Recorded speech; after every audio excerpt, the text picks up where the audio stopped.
Всем привет, привет, привет, привет! По причине того, что первая часть очень хорошо зашла вам, вы писали много комментариев по продолжении. Я снимаю для вас продолжение с моими духами и с моей уходовой косметикой. И также немножечко расскажу про общий мой уход. Вот, начинаем. Прежде чем мы начнем, я все еще напоминаю, что ты не подписан на мой инстаграм и телеграм-канал. QR-коды в студию!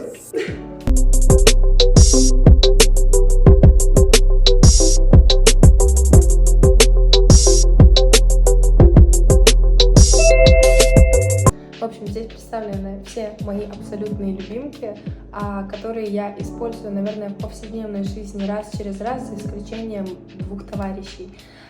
Я любитель духов, но, к сожалению, вот последние годы, например, последний год у меня точно начало появляться желание пробовать что-то новое, что-то нетипичное для меня. И я старалась это делать, забыла одного товарища. Я старалась всегда использовать духи, которые вот прям у меня закончатся в течение ближайшего времени, потому что я любитель свежих, сладких ароматов. Я не очень сильно люблю удовые, такие тяжелые, арабские, какие-то более насыщенные. То есть это не для меня. Например, тот же самый Куркаджан, он просто идет мимо. Вот, поэтому я расскажу о своих любимчиках и скажу честную, максимальную критику, какие духи я бы ни за что не купила еще раз. Я начну с самого простого, то, что можно сразу убрать, потому что это нельзя отнести ни к уходовым средствам, вообще ни к чему на самом деле. Это мои шиммеры. Значит, почистили мы зону, чтобы я вам могла с этой стороны показывать. У меня есть шиммер, и их всего 2 штучки. Вот такие 2. Значит, это сугубо блестки. Мне его подарили на Новый год.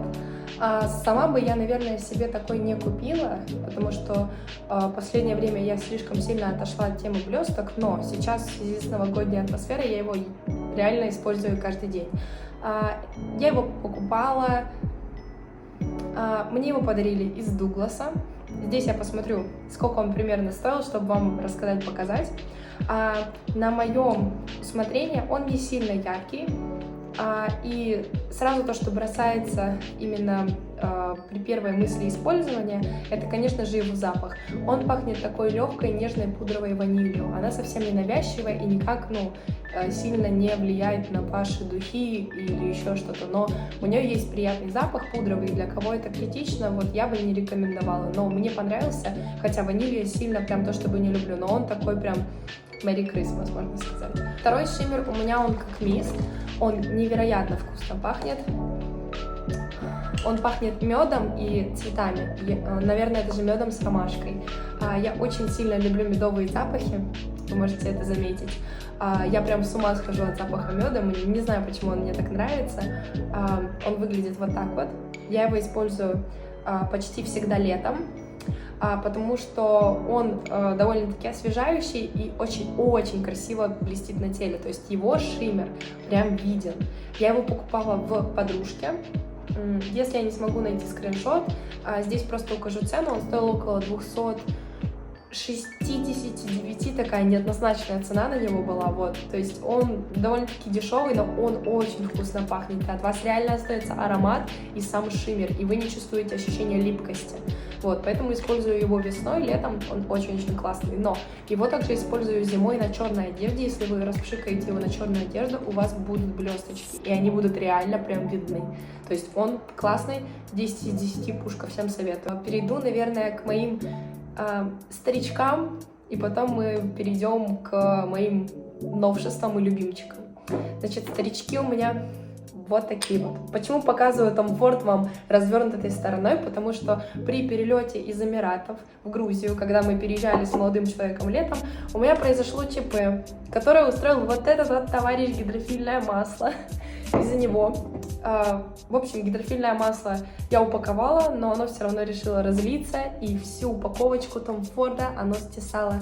Когда я вытирала масло, а мы переезжали в течение нескольких дней, в общем-то, масло все это вот дело, как сказать, растворило, и когда я уже протирала духи, к сожалению, упаковка не сохранилась. Может быть, если я найду свои старые фотографии, я здесь прикреплю. Название духов, так как здесь их нету, Bitter Peach, здесь картинка будет. Это мои самые первые, наверное, такие более люксовые духи, которые действительно мне нравились. И сейчас я их использую... Сколько у меня здесь осталось? Ну, половина. Сейчас я их использую не так активно, не так часто, но, например, в зиму этот аромат очень классный, потому что летом я не сильно любитель, чтобы от тебя пахло, потому что солнце, жара, пот, все вот это вот, и ты начинаешь вонять, прям в прямом смысле вонять.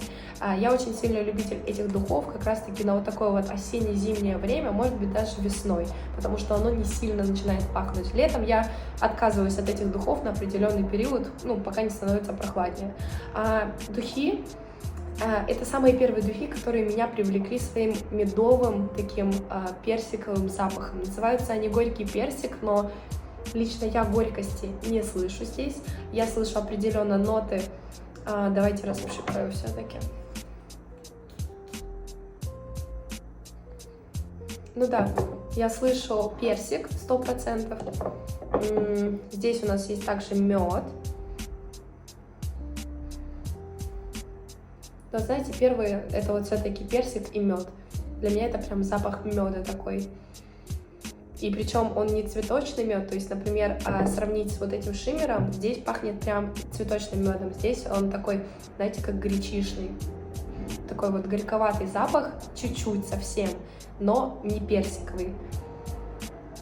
В общем, я очень сильно тащусь от этих духов, но не использую их настолько сильно часто. Они стоили, по-моему, в районе 24 тысяч. Покупали их в Золотом Яблоке. Сейчас я думаю, что они примерно столько же и стоят. 24-26. Всегда Tom Ford стоил так же. Сейчас я последний раз его видела только в Duty Free в Стамбуле.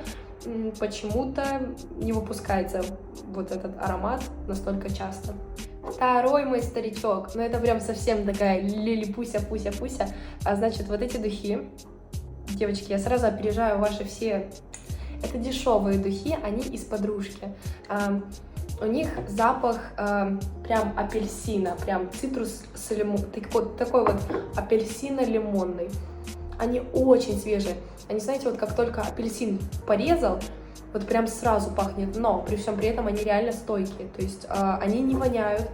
Я сразу рассказываю то, что у меня нос довольно-таки чувствительный. И я очень сильно не люблю, когда после на теле, на коже остается тяжелый аромат, знаете, как такой вот прям не любитель. Я любитель, либо я пшикаю, и они там держатся как-то, либо они сразу выветриваются, потому что если на мне остаются духи, и они пахнут, и пахнут по прошествии времени чем-то неприятным, для меня это большой крест. Значит, вот эти духи, они пахнут прям реально нарезанным апельсином. Они стоят буквально рублей, ну, я не знаю, 400, может быть. Но я всегда их покупаю по несколько упаковок, когда приезжаю в Россию. Это единственные духи, которые я ни за что, никогда не готова поменять на какие-то другие. Вот они. Значит, переходя к таким же легким ароматам, на днях я совершила покупку в честь Нового года духов.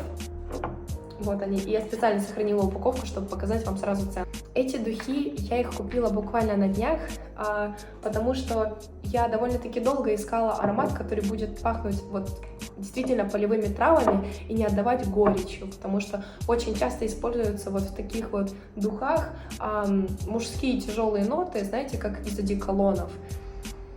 Но здесь это абсолютно легкий аромат, и вот прям, знаете, пахнет как свежезаваренный чай ромашковый. Я очень сильно люблю этот запах, он у меня прям ассоциируется с такой весной, летом, и он не остается на коже приторным, чем-то неприятным, он остается, как будто вы только что постирали свою одежду, она пахнет еще чем-то свежим. В этом вот прям самый для меня главный шарм. Значит, духи выглядят у нас, это итальянский бренд, я не буду читать его название, я просто здесь прикреплю фотографию или с сайта вместе с прайсингом. Он прикольный тем, что у него есть, во-первых, описание бокса и бутылочка о том, что она пластиковая, то, что она подлежит переработке. Стоили эти духи 30 евро. 30 евро. Вот такая вот милая упаковочка, такая прям лапочка. Такая вот лапочка для меня пока что она не сильно изъедана, но первые впечатления вот в течение пары дней очень-очень классные, то есть это прям максимально свеженькие духи. Это считается вообще парфюмом, итальянский. Я купила у нас его здесь в магазине, не знаю, как его правильно назвать, центр моды, Нама. Вот. Переходя к другим новинкам, также я попробовала от... Ой, я вам не скажу сейчас, что это за бренд. Он здесь довольно-таки известный, ну как сказать, он бренд косметики, ногтей, там, лаков, всего на свете. Вот эти вот духи La Formidable, они очень влюбили меня сразу в себя, это просто вообще восторг. Здесь напишу бренд, цену, по-моему, стоили около 20 с чем-то евро. И, конечно же, составляющую. Вот так вот выглядят эти духи. Они абсолютно не были сильно популярны. Я их нашла абсолютно случайно, зайдя в магазин DM. Они пахнут для меня чем-то нетипичным. Это духи, которые, я бы не использовала, наверное, год назад, потому что они пахнут для меня немного вот чем-то незнакомым и при всем при этом очень знакомым. Я влюбилась в них после того, как приехала из Парижа, и у меня, правда, ассоциируется этот запах с Парижем вот максимально, потому что, видимо, во всех галереях есть вот эта вот определенная нотка, которая вот используется в этих духах. Что могу сказать? Сначала они пахнут апельсином и какими-то цитрусами, но по прошествии времени на них закрепляется аромат такой легко-цветочный, и он не совсем ромашковый. То есть вот это единственные духи, которые я писала, даже вот мы с мамой очень часто обсуждаем вот покупки такого плана, и я правда не могу объяснить, чем пахнут эти духи. Они максимально приятные, они свежие, они не тяжелые. А следующие духи, которые были спонтанной покупкой и подарком от моего молодого человека вместе с остальной косметикой, о которой я уже рассказывала и расскажу, это Джису. Вот эти вот духи, они признаны считаться духами для волос. Это как такая дымка для волос с запахом меда. Духи, которые пришли, и они, как сказать, они оправдали свои ожидания, но не в том ключе. То есть они пахнут не так, как я реально считала. На первый взгляд, когда я только попшикала, я не почувствовала запах. И это хорошо с точки зрения пользования. То есть если я не чувствую духи на себе, это значит, что они мне подходят. Но со временем я начала их распробовать, понимать, пшикать когда-то больше, чтобы, вот, знаете, допытаться все-таки до этого запаха. Они пахнут медом, но они пахнут, знаете, скорее такой вот аромат в воздухе. То есть не когда ты открываешь прям банку меда, нюхаешь, а такой вот легкий медовый аромат с свежими цветами. И вот он немножечко пахнет зеленью, знаете, как будто кусты не роз, а каких-нибудь других цветов. Вот это вот все вместе, оно пахнет максимальной свежестью. И вот, например, по сравнению с моим мистом, который... по сравнению с моим мистом, который пахнет также свежим медом и вот чем-то приятным. И здесь также такой цветочный аромат. То вот эти духи, они пахнут вот этой комбинацией свежих цветов. Вот знаете, как весной пахнут листья, только вот когда они распускаются, или даже есть лучшее сравнение, после полива зелени есть такой вот свежий аромат. То есть я бы не сказала, что они прям медовые, но из всей моей коллекции я бы их отнесла к одним из самых тяжелых, к сожалению. То есть после них есть вот эта вот легкая дымка, которая немножечко более тяжелая. Здесь оставляю цену, прайсинг. Заказывала я их на официальном сайте. Пришло мне буквально, по-моему, за неделю. Все было классно. Дальше к тяжелым я все-таки подберусь к вот этому мисту. Покупала я его здесь вместе с подругой в Манго. Значит, он довольно-таки тоже своеобразный, не для меня. Это самый тяжелый аромат, который у меня есть вообще в коллекции моих духов. Имеет удовый такой аромат, но не мускатный, то есть это не как мужские духи. Он пахнет свежестью, как роза, ваниль и уд. такое вот, что-то вот более тяжелое. И я, когда его взяла, я сразу поняла, что я хочу его купить. И я знала, что я не буду им настолько сильно часто пользоваться. Например, дома после каждой стирки, после глажки я обязательно пшикаю вещи, кровать вот этим ароматом. И потом, по прошествии вот времени, оно выветривается, оно пахнет очень хорошо, знаете, свежо, как будто как в магазине. Вот я любитель тоже таких ароматов, прийти там в магазине пахнет вот как-то прикольно. Вот, поэтому очень классный аромат, он выветривается и потом пахнет по-другому. И мне нравится однозначно то, что когда я им пшикаюсь, я чувствую этот аромат.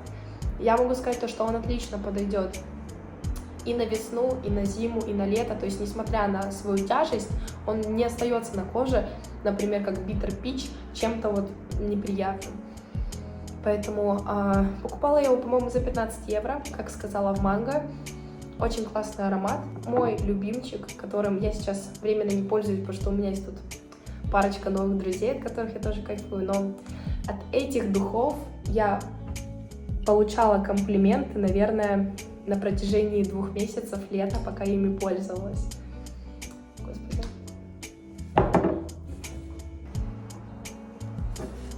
Это Marc Jacobs.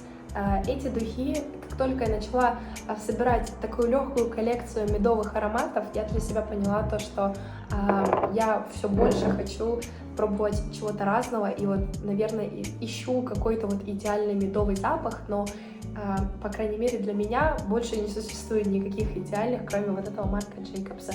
У Джейкобса вообще все духи пахнут одной и той же нотой, но они немножечко разные, но, несмотря на это, свежие. Я купила его в аэропорту Стамбула, и изначально я пришла не за ним, а пришла за Дейзи Ромашка, он как-то по-другому, вот здесь вот покажу его картинку, и купила вот этот. Эти духи стоили в районе, это у меня сколько?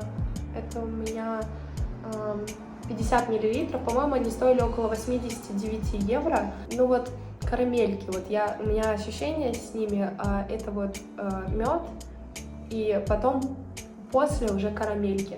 То есть это духи свежие, но они стойкие. Если ими попшикаться, ты будешь всегда пахнуть. Я даже помню ситуацию, когда мы приехали в отель. Это, по-моему, было в Баварии, в Мюнхене. Девушка при выселении спросила, мы сидели, и там еще было ковидное стекло, до сих пор, кстати, стоит. И она мне спросила: девушка, я очень сильно извиняюсь, но от вас так пахнет. Даже сюда. Я сначала подумала: о, господи, наверное, я передушилась. Он говорит: нет, это прям волшебный аромат.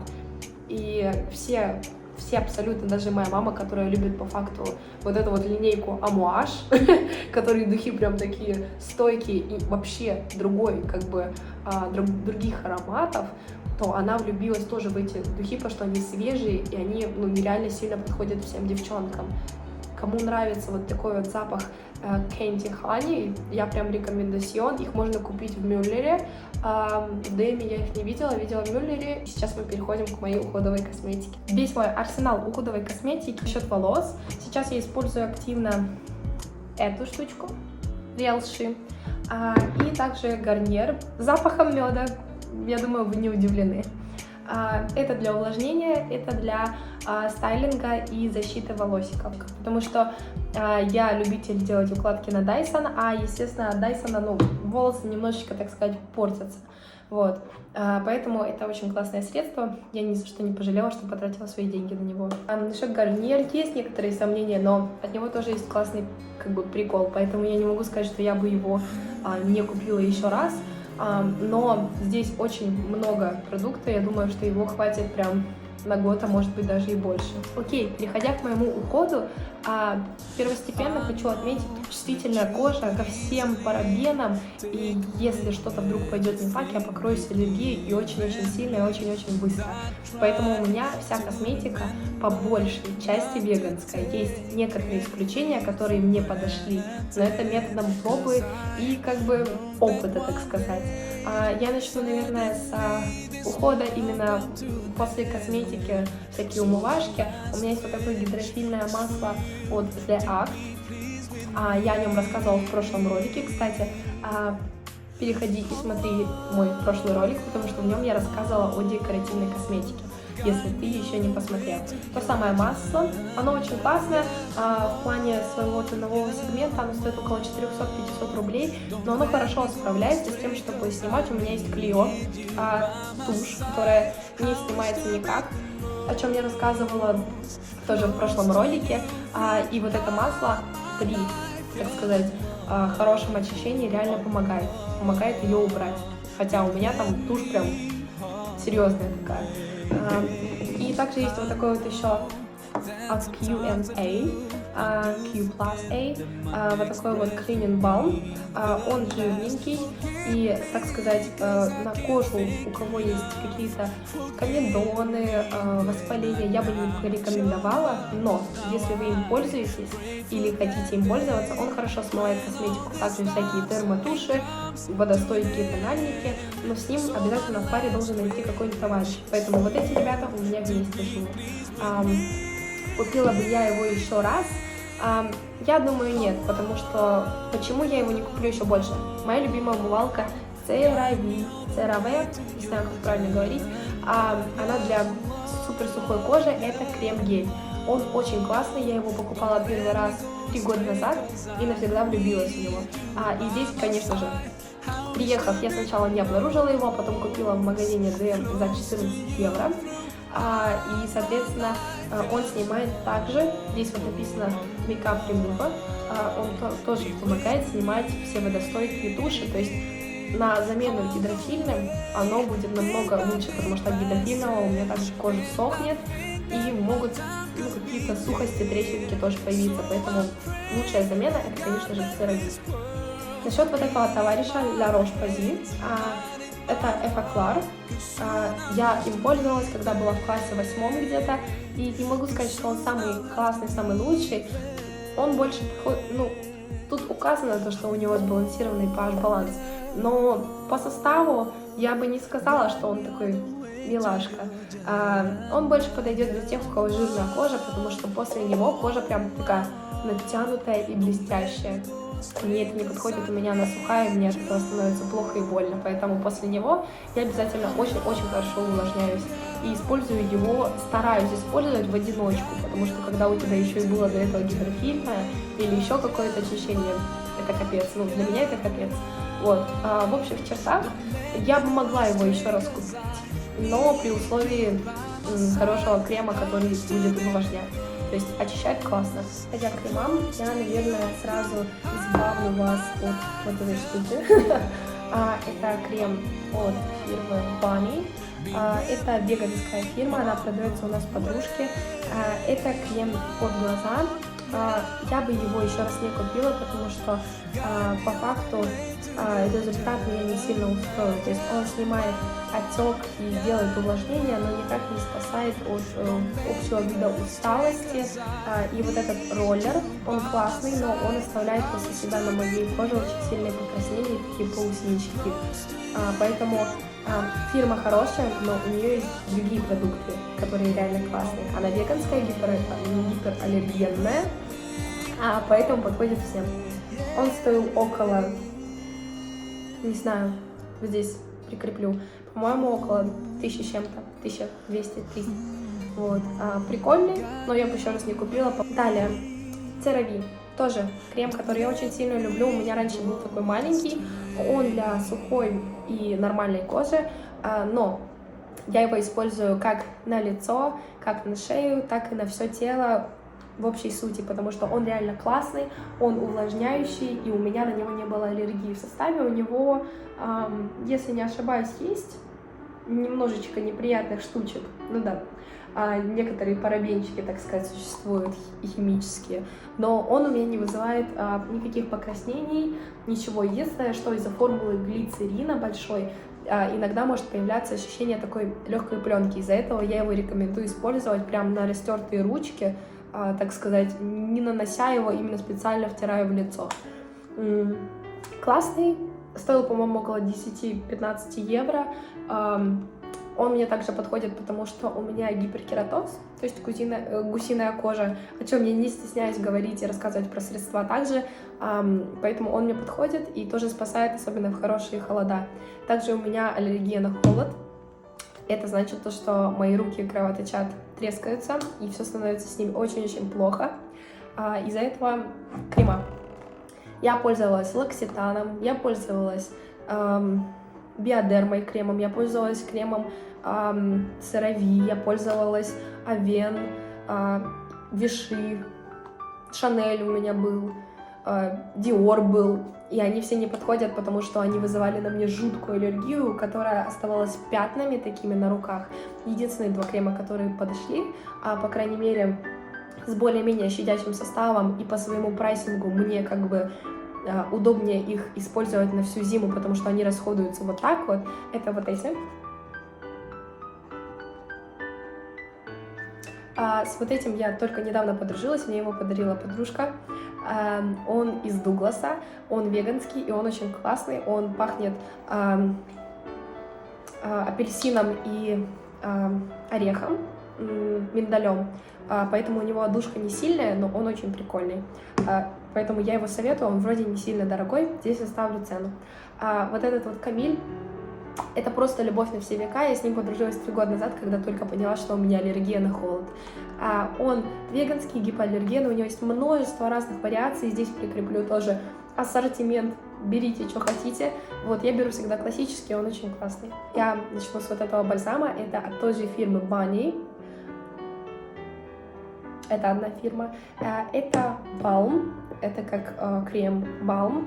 У меня его осталось совсем чуть-чуть, так сказать, полтюбика. Не твоего парня. Он для супер сухой кожи. То есть, когда ты мажешь, он остается такой легкой маслянистой текстурой. Но почему я его купила? Он стоил около 1000 чем-то. Он маленький. И его удобно везде с собой носить, и он очень долго расходуется. То есть, несмотря на маленький объем, он классный, он не вызывает никаких аллергий, и у него очень удобный роллер. То есть ты просто его достаешь как помадку. Я выкинула свой бальзам Pure Pow Pow, потому что, меня стало расстраивать их качество, честно говоря. Поэтому мои бальзамы можно увидеть в видео про декоративную косметику, но здесь я также расскажу про вот такой вот Lemonade. Это тоже веганский балм. Его можно купить в Мюллере. Он прям максимально веганский, у него даже нет никаких раскруток. То есть его ты пальчиком просто пропихиваешь. Он очень классно увлажняет, ты его наносишь на губы, и он у тебя тает как масло такое легкое. Очень хорошо увлажняет. Состав не знаю, но 100% гипоаллергенный, потому что веганский. Дальше у меня есть еще вот такая вот штука, Милем. Здесь она довольно-таки популярна. Мне ее подарила тоже подруга. Она стоит очень дешево, но она оказалась очень классной заменой вазелину. Я пользуюсь вазелином для губ и для кожи, особенно в холодное время года, когда все трескается. Это очень дешевое средство, и оно никогда не вызывает аллергии. Вот это максимальный лучший Helen Jelly для использования, особенно для такой чувствительной кожи, как у меня. Поэтому у меня эта упаковка, ей уже, наверное, год. И вот она только заканчивается, поэтому скоро нужно будет покупать новенький. Вот, но мини-альтернатива ему есть еще вот такой вот Милем. Это тоже балм, это не липстик. Его приятно и удобно использовать можно и на руки, и на губы, и на кожу, и на все на свете тоже. И он гипоаллергенный, это 100%. Из новинок таких у меня есть Jisoo. Это тоже beauty balm. Его можно использовать как на губы, как на кожу. Но у него есть очень еще прикольный формат использования. Его использовать как хайлайтер. Сейчас есть очень популярная вот эта вот Fresh Skin Style или что-то такое.